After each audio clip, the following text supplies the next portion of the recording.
अस्सलाम वालेकुम। Start with the name of Allah. Topic हमारा हम बात करेंगे मोल्ट के बारे में। मोल्ट ये भी आपके पास यही हम ईस्ट का वो हम पंजाई के चैप्टर के बारे में ही डिस्कशन कर रहे हैं मोल्ट की। मोल्ट भी हम उर्दू में से फफूंदी का नाम भी देते हैं। इसका इंट्रोडक्शन क्या है?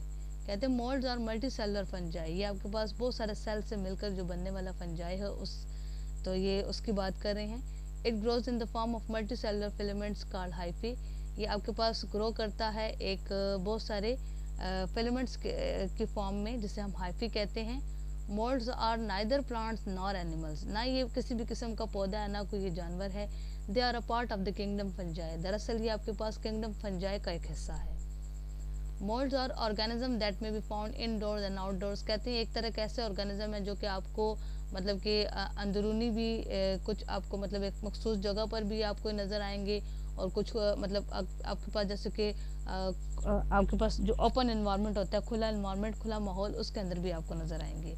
They are a part of the natural environment and play an important role in the environment. ये आपके पास एक कुदरती जो इन्वायरमेंट है, माहौल है, उसका एक हिस्सा है, और वहाँ पर एक बड़ा अहम किरदार अपना अदा करता है। सबसे पहले कहते हैं moulds cause biodegradation of natural materials. Biodegradation क्या है? हमारे पास ये एक तरह का क्या है, डिकम्पोजिशन का प्रोसेस होता है, जिसमें जितने भी जो ऑर्गेनिक मटेरियल होते हैं उनको डिकम्पोज किया जाता है बाय माइक्रो ऑर्गेनिजम्स की मदद से। तो कहते हैं जितने भी जो नेचुरल कुदरती तौर पर जो चीज़ें होती हैं उनके अंदर ये बायोडिग्रेडेशन का जो अमल है ये मोल्ड्स करता है, विच कैन बी अनवांटेड, जिनकी ज़रूरत नहीं भी पड़ सकती। When it becomes food spoilage or damage to property. अगर वो आपके खुराक को जो ख़राब कर दे या आपको मतलब उसको बिल्कुल जो है नुकसान पहुंचाने की कोशिश करे। कहते हैं they play an important roles in biotechnology and food science in the production of various foods. इसके अलावा ये बायोटेक्नोलॉजी में और फूड साइंस के अंदर एक बड़ा अहम किरदार अदा करता है बहुत सारी चीज़ों की पैदावार में, बनाने में उनको, जैसे कि बेवरेजेस हैं, मशरूबात होते हैं, एंटीबायोटिक्स हैं, फार्मास्यूटिकल्स हैं आपके पास, और एंजाइम्स के अंदर। हेल्थ इफेक्ट्स, सेहत के ऊपर इसके क्या असरात हैं? कहते हैं some disease of animals and humans can be cause by certain moulds. आपके पास कुछ ऐसी बीमारियां हैं जो कि जानवरों और इंसानों के अंदर मौजूद हैं, और वो इन्हीं मोल्ड्स की वजह से हो सकती हैं। डिजीज में result from allergic sensitivity to mould spores. बीमारी एक ऐसी भी आपके पास हो सकती है जिसका नतीजा क्या है कि बाद लोगों को अगर इनके स्पोर्स से क्या हो, एलर्जी हो। From growth of pathogenic moulds with in the body, तो जिसकी वजह से आपके पास क्या होता है, जितने भी जो जहरीले किस्म के अगर ये मोल्ड्स होंगे तो आपकी बॉडी के अंदर उनकी नशनुमा होगी। और फ्रॉम इफेक्ट्स ऑफ इंजेस्टेड और inhaled toxic compounds produce by moulds.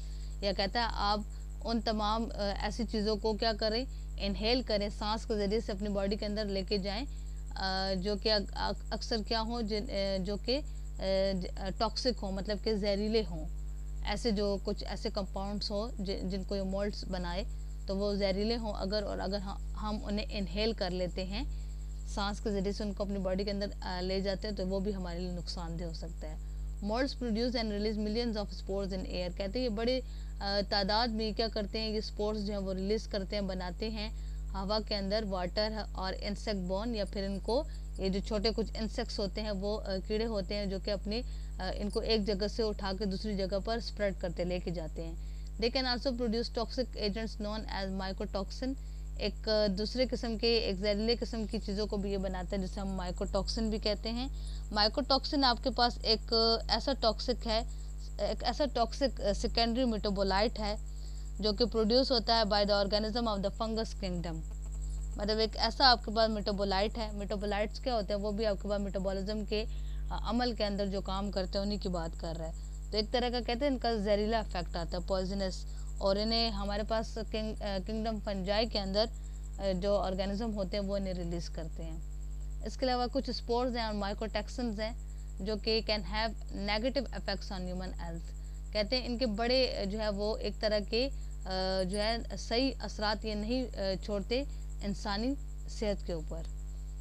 Growth in buildings and homes, अगर इनकी ग्रोथ हो जाए बिल्डिंग्स के ऊपर या होम्स के अंदर, mould growth in buildings can lead to variety of health problems. तो कहते हैं इसकी वजह से बड़े जो है वो सेहत को बहुत ज़्यादा जो है नुकसान पहुंच सकते हैं। Various practices can be followed to medicate mould issues in buildings. तो कहते हैं बहुत सारी ऐसी चीज़ें हैं जिनको अगर फॉलो किया जाए तो वो इनको जो है वो आहिस्ता आहिस्ता क्या कर सकते हैं, इनको आहिस्ता आहिस्ता सॉल्व कर सकते हैं। The most important of which is to reduce moisture levels, और उनमें से सबसे अहम जो वो क्या है वो अगर ये है कि अगर हम नमी के जो लेवल है उसको अगर हम क्या करें, कम कर दें, that can facilitate mould growth, जो कि इस मोल्ड की ग्रोथ को फैसिलिटेट कर सकता है, बढ़ा सकता है।